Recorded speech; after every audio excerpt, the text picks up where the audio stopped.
Bienvenue dans un autre tutoriel sur le logiciel Q6 Designer de QSC. Dans ce tutoriel, nous couvrirons brièvement quelques autres fonctionnalités du logiciel et certains composants DSP que vous rencontrerez. Vous êtes sans doute maintenant familiarisé avec les volets gauche et droit. Donc, nous allons commencer dans la bibliothèque Schematic Library, ici dans le volet droit. C'est là que vous trouverez tous les DSP à ajouter à votre système, et faire cela est aussi simple que de cliquer sur le composant voulu et de le faire glisser sur votre schéma. Il y a ici 3 sections. Vos composants audio, vos composants de contrôle et votre agencement. Les composants audio vont affecter votre son. Certains sont simples, d'autres ont leur propre tutoriel vidéo. Nous allons les passer rapidement en revue.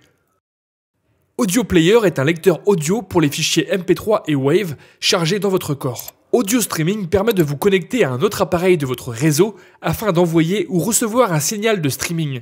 Crossfader permet de faire un fondu entre deux canaux. Un crossover divise votre signal en plusieurs bandes de fréquences à distribuer à diverses enceintes. Delay retarde un signal.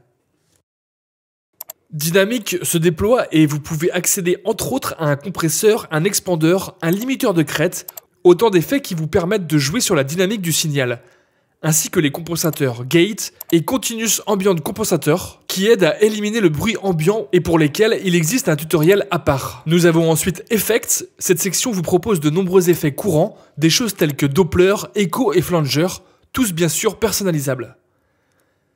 Equalizer and Filter se déploie pour vous donner beaucoup de choses comme un filtre passe-bas, un égaliseur graphique, un égaliseur paramétrique ainsi que bien entendu d'autres filtres. Ici, Gain vous donne un réglage de gain de votre signal. Gain Ramp crée une transition temporisée jusqu'au gain, tandis que Meter crée un indicateur de niveau RMS de votre signal où que vous le placiez.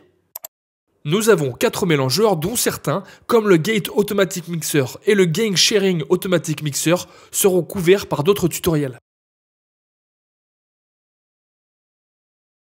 Public Address vous permet de configurer votre système d'annonce avec PA Router et Virtual Page Station. Le Room Combiner vous permet de créer un système pour une salle à cloison amovible. Et il a son propre tutoriel. Router fournit un routage de canal simple. Signal présence peut servir à détecter l'existence d'un signal en sortie. System Mute réduira, comme son nom l'indique, le système au silence. Souvent le nom parle de lui-même. Enfin, Test and Measurement offre une panoplie d'outils pour tester votre système. Et nous avons un tutoriel à ce sujet également.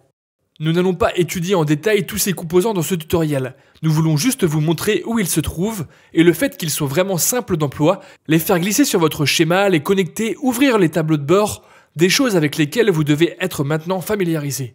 Tous sont des fichiers d'aide très détaillés. Et bien sûr, n'hésitez pas à consulter aussi cette base de données. Une chose que j'aimerais cependant vous montrer, ce sont des façons de personnaliser un composant. Alors allons-y et faisons glisser un mélangeur matriciel sur notre schéma. Un des points personnalisables est l'ajout de broches de commande. Si vous allez dans le volet droit, le menu Control Pins concerne les broches de commande et vous pouvez y activer des broches supplémentaires. Par exemple, si je coche ici Mute pour la broche de commande Input 1, vous remarquerez une nouvelle barre sur mon composant que je peux connecter grâce à ces nouvelles broches, qui permettent de créer des interactions logiques et de scripts uniques entre composants. Imaginons qu'en cas de mute de cette entrée, je veuille qu'un certain fichier audio soit lu. Il suffit de raccorder la broche de commande de ce mute au bouton play de ce lecteur audio. Et il le fera à ma place. Cela permet de faire beaucoup de choses sympas. Maintenant, personnaliser un composant peut aussi se faire par ses priorités. Imaginons que je veuille changer les entrées sur ce mélangeur. Faisons-le passer de 8 à 4 entrées. Vous pouvez voir que cela se reflète puisque nous n'avons plus que 4 entrées. Changeons-le à l'inverse pour en avoir 254. Voilà, maintenant nous en avons plein. Et vous pouvez voir que si nous ouvrons cela, ces 254 entrées sont beaucoup plus nombreuses que nous ne pouvons en voir à l'écran, puisque nous avons ici environ une trentaine. Cette nouvelle banque en haut intitulée Input Bank nous permettra de choisir quelle banque de 32 entrées nous pouvons voir. Donc même cet aspect du composant changera en fonction de ce que vous lui avez fait. Revenons à quelque chose de plus gérable, un mélangeur 4x4.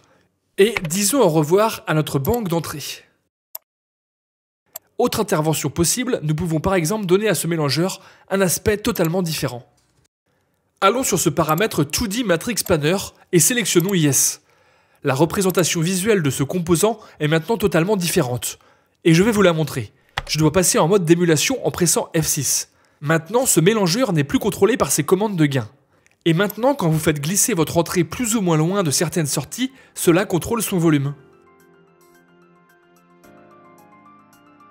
Au final, l'important est que le composant sorti de la bibliothèque pour schéma peut ne pas ressembler à ce qu'il deviendra après l'avoir changé. Donc vous devez vraiment consacrer du temps à l'observation de toutes les propriétés de vos composants afin de découvrir ce dont ils sont capables.